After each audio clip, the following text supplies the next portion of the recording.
안녕하세요. 사랑하는 성도님, 영혼의 샘물, 은혜의 자리에 오심을 축복합니다. 생명의 주님이 우리와 함께 하십니다. 우리와 함께 하시는 주님을 찬양합니다. 기도합시다. 주님 감사합니다. 오늘도 주님의 은혜로 복된 날을 주셨습니다. 오늘도 주님의 사랑 안에 주님의 은혜를 누리며 주님의 선하신 인도하심 따르는 은혜로운 하루가 되게 하여 주시옵소서. 우리 삶에 많은 어려움도 있고 상처도 있고 예기치 않은 문제도 생깁니다.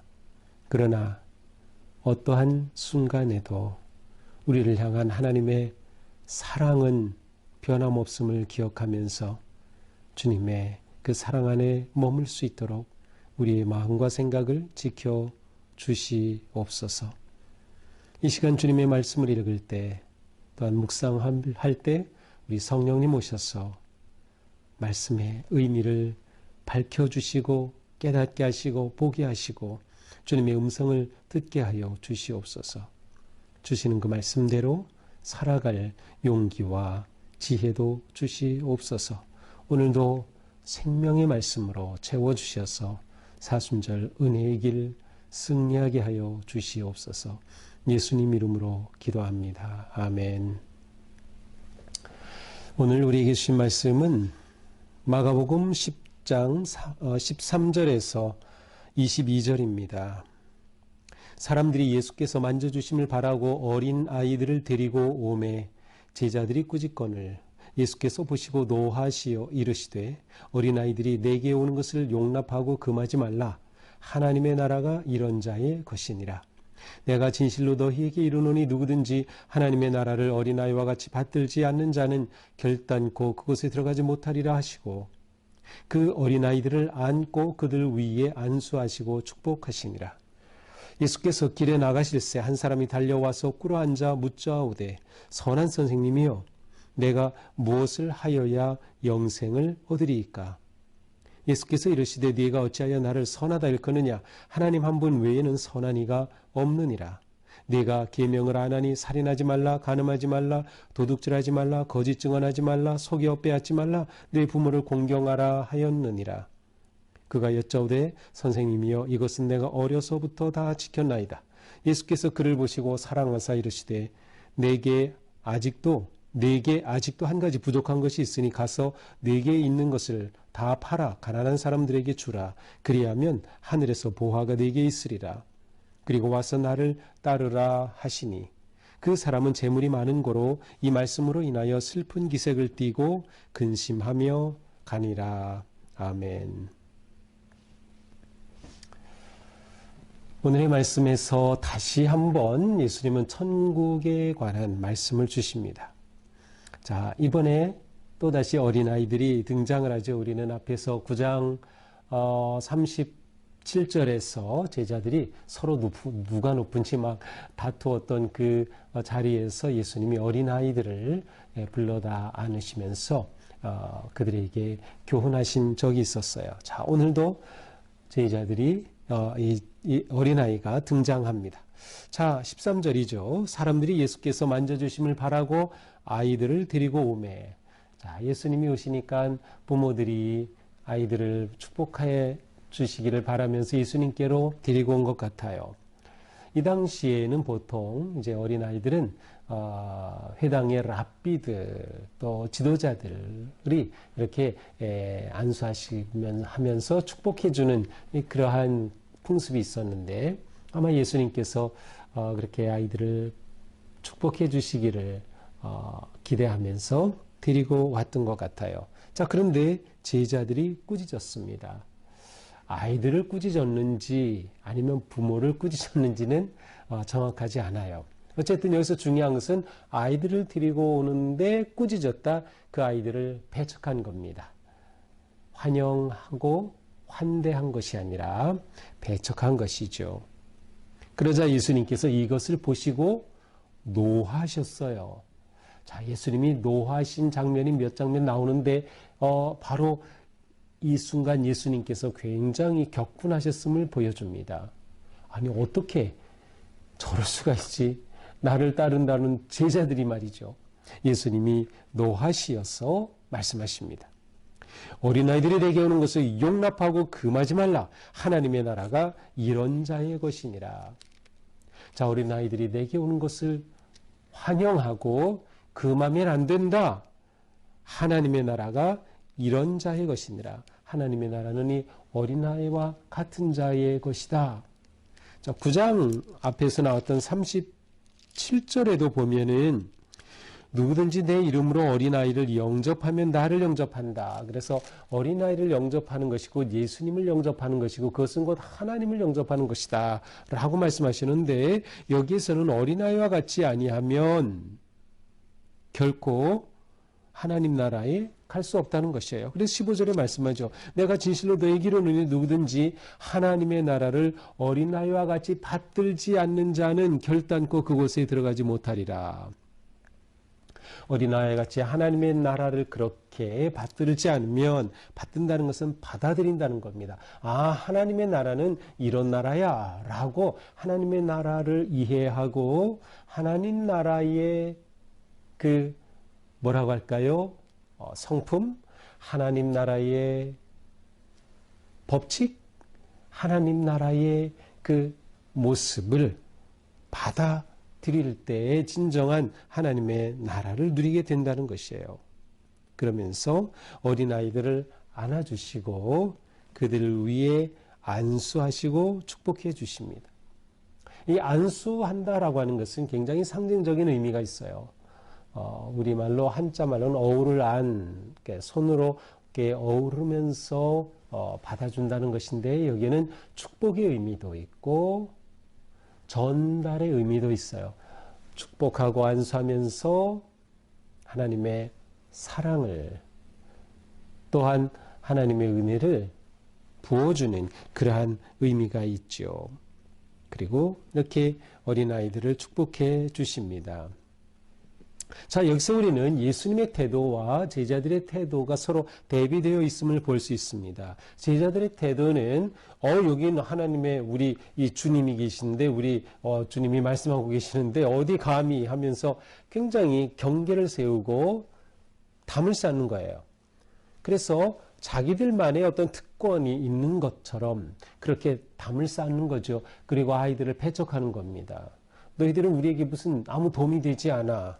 우리에게 무슨 좋은 것을 줄 수 없는, 그냥 귀찮은 존재, 별로 내게 중요하지 않은 존재, 불필요한 존재, 관심 없는 존재와 같이 그렇게 대하는 것이에요. 그러나 예수님께서는 오히려 이들을 맞이하는 것이죠. 받아들여야 되는 것이에요.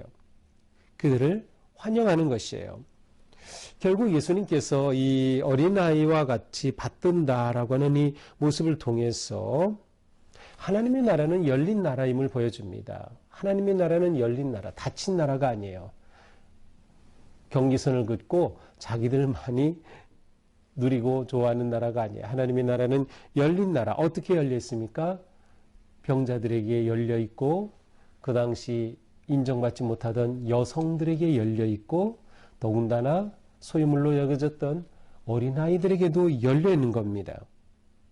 사회에서 소외되고 버림받고 무가치하게 여겨지는 자들에 대해 열려진 나라가 곧 하나님의 나라예요. 하나님의 나라는 이렇게 열려진 나라. 여기서 작동하는 핵심 원리는 무엇일까요? 하나님의 사랑입니다. 하나님의 나라는 하나님이 아버지 되시고 하나님이 통치하시는 나라인데, 이 나라는 하나님의 사랑의 원리가 작동하는 나라예요. 그래서 하나님의 나라는 우리가 보통 이걸 자꾸 공간적 개념으로 생각해요. 그래서 하나님의 나라는 어떠한 공간적인 그러한 개념으로 문을 열고 들어가는, 그래서 문을 닫는, 그래서 제자들은 우리만 누릴 수 있는 그러한 세계처럼. 그런데 하나님의 나라는 사실은 공간적 개념이라기보다는 존재의 개념이면서 사랑의 나눔이라고 하는 삶의 개념으로 받아들여져야 돼요. 존재 방식입니다.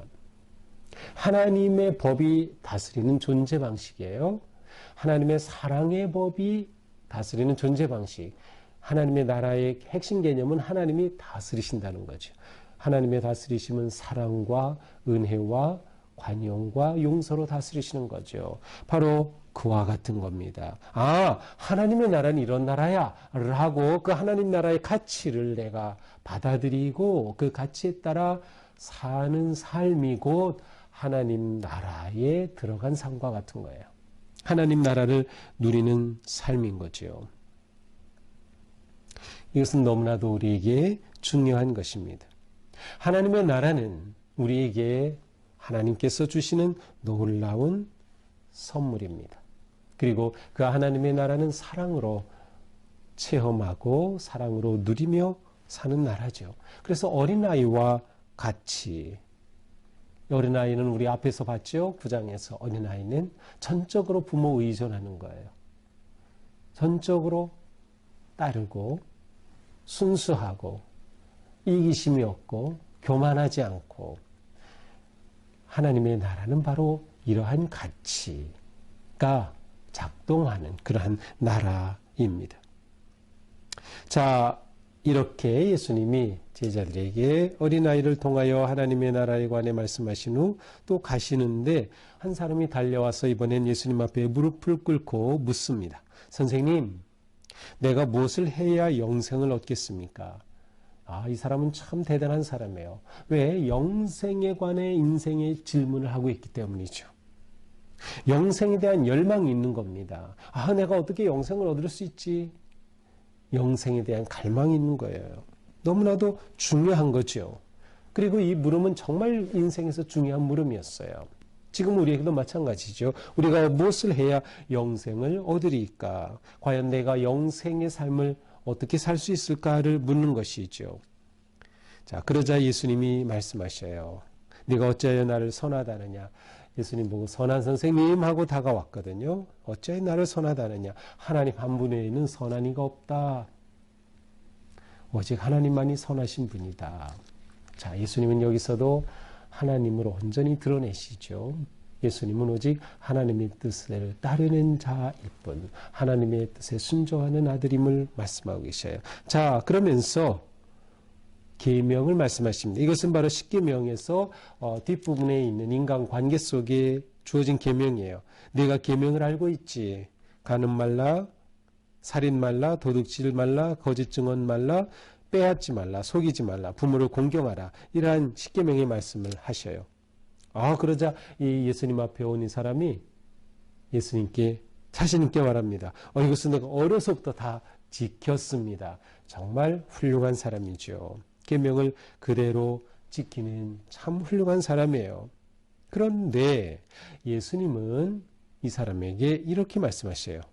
그런데 내게 아직 한 가지 부족한 게 있구나. 한 가지 부족한 것. 그게 무엇입니까? 가서 내게 있는 것을 다 팔아 가난한 자들에게 주라. 그리하면 하늘에서 보화가 되게 있으리라. 그리고 와서 나를 따르라. 자, 내게 있는 그거 재물 너무 많지. 그거 다 가난한 자들에게 나누어줘. 그리고 나를 따르라. 자, 이 말씀을 통해서 내가 무엇을 하여야 영생을 얻으리까 그랬죠. 그것에 대한 예수님의 답은 무엇이죠? 어떻게 해야 영생을 얻는다는 거죠? 예수님을 따르라는 거죠. 예수님을 따르라. 예수님께 생명이 있는 겁니다. 예수님은 생명의 빵이신 겁니다. 예수님을 먹어야 사는 거죠. 예수님은 우리를 위해 대속의 제물로 자신을 내어주셨고 생명의 떡이 되어주셨어요. 우리가 그 예수를 먹을 때, 예수 그리스도를 믿고 영접하고 따를 때 영생을 누리는 것이죠. 바로 나를 따르라. 그런데 그 앞에 예수님을 따르기 위해 필요한 것은 뭐였어요? 가난한 자들에게 모든 것을 팔아서 나누어 주라 라고 한 거죠. 자, 그런데 불행하게도 이 사람은 재물이 아주 많은 사람이었어요. 그래서 이 말씀을 받고는 슬픈 기색을 띠고, 왜? 예수님을 따르면은 영생을 얻는다고 하셨는데 자기가 예수님을 따를 수가 없어요. 왜? 그 따름의 조건이었던 재물을 팔아 가난한 자에게 주라, 이 말씀을 받아들일 수가 없었던 거죠. 그래서 근심하며 갔어요. 자, 어떻게 영생을 얻으리까? 영생에 대한 갈망이 있었고 영생을 추구했는데 답을 들었을 때 자기가 그렇게 할 수 없는 것이 슬펐던 거죠. 거꾸로 본다면 예수님께는 그것이 슬픈 거예요. 아, 내가 영생을 찾은 거 너무 잘했다. 내가 답을 줬지. 그대로 하면 되는데 재물이 많아 슬피 돌아간 그것이 예수님께는 얼마나 슬픈 일이었을까 하는 생각을 해보게 됩니다. 자, 이 말씀에서 우리가 볼 것은 무엇일까요? 가난한 자들에게 재물을 팔아서 다 주라. 그렇게 팔아서 주면 영생을 얻는다는 것일까요? 그것이 한 가지 부족한 것이 있다. 이 부족한 것은 계명을 지킴에 있어서 부족한 것이었어요. 자, 앞에서 예수님이 쭉 열거하신 계명의 핵심은 사람을 사랑하는 것입니다. 십계명의 앞쪽은 하나님 사랑이고 뒤쪽은 사람 사랑이죠. 사람 사랑에 있어서 중요한 것은 그들의 필요를 따라 내가 그들의 필요를 채워주는 것이에요. 내게 있는 것으로. 재물이 있는 사람은 재물이 있는 것으로. 힘 있는 사람은 자신의 그 힘으로. 지식 있는 사람은 자신의 지식으로. 경험 있는 사람은 자신의 경험으로. 이것이 사랑의 삶을 위한 아주 중요한 방식입니다. 내게 있는 그것을 나누는 것이죠. 여기서 핵심은 사랑의 마음입니다. 진심으로 사랑하면 나누게 돼 있어요. 진심으로 사랑하면 베풀게 되어 있는 것이죠. 문제는 뭐예요? 이 사람에게 사랑이 결여되어 있었던 겁니다. 우리에게 사랑이 있다면 그것은 곧 영생입니다. 왜? 하나님의 사랑. 우리를 향한 하나님의 사랑은 뭐예요? 예수 그리스도를 통해 드러난 십자가의 구속의 은혜죠. 우리가 그 사랑을 가지고 있다면, 그 사랑이 내 것이라면, 우리의 믿음으로 그 사랑이 내 안에 있다면 우리는 영생을 얻은 거예요. 그런데 그렇게 영생을 얻었다는 것은, 내게 하나님의 사랑이 있다는 것은 나도 그 하나님의 사랑을 따라 그렇게 사랑하는 삶을 사는 거죠. 어쩌면 예수님은 이 청년이 예수님을 따름에 있어서 가지고 있었던 가장 큰 아킬레스건을 보시고 건드렸다라고 생각이 됩니다. 이 사람에게는 재물이 아킬레스건이었어요. 사람에 따라 그것이 다 다르겠죠. 예수님을 따름에 있어서는 바로 그것을 내려놓아야 한다라고 하는 것이죠. 자, 그렇다면 이 사람의 이러한 모습을 보면서 우리도 부자는 그러면 예수님을 따를 수 없는 것일까요? 아니죠. 재물이 많은 사람, 지식이 많은 사람, 권력 있는 사람은 예수님을 따를 수 없는가요? 그런 의미는 아니에요. 그러면 다 팔아야 되고 재물 다 없어야 되고 권력 다 없어야 그래야 비로소 예수님을 따르는 것일까요? 아니죠. 여기서 초점은 예수님 사랑이냐 재물 사랑이냐입니다. 예수님을 사랑하면 재물을 포기할 수 있는 거죠. 그 말은 예수님을 사랑하면 예수님의 뜻에 따라 재물을 쓰는 겁니다. 예수님을 사랑하면 예수님의 뜻에 따라 내 권력을 바르게 정의롭게 사용할 수 있는 겁니다. 예수님을 사랑하면 나는 그 예수님의 뜻에 따라서 내가 가지고 있는 것, 내가 영향력을 행사할 수 있는 그 무엇인가를 사랑을 위해 할 수 있는 거죠. 바로 그러한 삶으로 초청하는 것이죠. 결국 이 사람의 문제는 사랑의 결여였습니다. 천국은 마가복음에서 영생과 같은 개념입니다. 천국은 영생이에요. 바로 앞에서 어린아이 말씀하시면서 천국 말씀하셨죠. 이 영생도 마찬가지. 천국과 영생은 거의 같은 개념으로 사용되고 있어요. 천국은 어떤 곳? 사랑이 다스리는 곳. 영생은 사랑의 다스리심을 따라 사는 사람이 누리는 것이죠. 바로 오늘의 말씀의 핵심입니다. 결국 사랑의 문제인 것이죠. 이제 내일 본문에 가서 보면 이 재물은 결국 영생을 주지 못하기 때문임을 볼 수 있어요. 하나님의 나라가 들어가는 게 이렇게 어렵다 그런 말씀을 주시죠. 결국 영생은 내가 어떻게 해야 얻으리까? 영생은 내가 얻어내는 것이 아니라 하나님이 주시는 사랑의 선물입니다. 내가 행위로서 영생을 얻는 것은 아니에요. 그러나 하나님의 주시는 선물을 받는 자, 곧 예수님을 믿고 예수님을 따르고 예수님이 내 인생의 주 되심을 고백하며 예수님의 뒤를 따르는 자에게는 사랑의 행위가 뒤따르게 되는 것이죠. 이것이 순서가 뒤바뀔 수는 없어요. 그러나 이 순서 안에서 우리의 삶은 더욱 주님의 뜻에 순종하는 아름답고 거룩한 삶이 될 수 있는 것이죠. 자, 오늘 말씀을 보면서 오늘 우리의 삶이 하나님의 나라를 누리는 삶, 또 모든 사람에게 열린 마음으로 환대하고 영접하고 특별히 소외된 자들에게 우리 마음을 줄 수 있는, 나눌 수 있는, 섬길 수 있는, 재물 있는 사람은 재물로 내가 누릴 수 있는 그 무엇인가를 함께 나눈다면 그것이 곧 하나님의 나라를 살아가는 것이고 영생을 이미 누리는 아름다운 삶임이 분명합니다. 오늘 하루 그러한 삶이 되기를 주님의 이름으로 축복합니다. 기도합시다.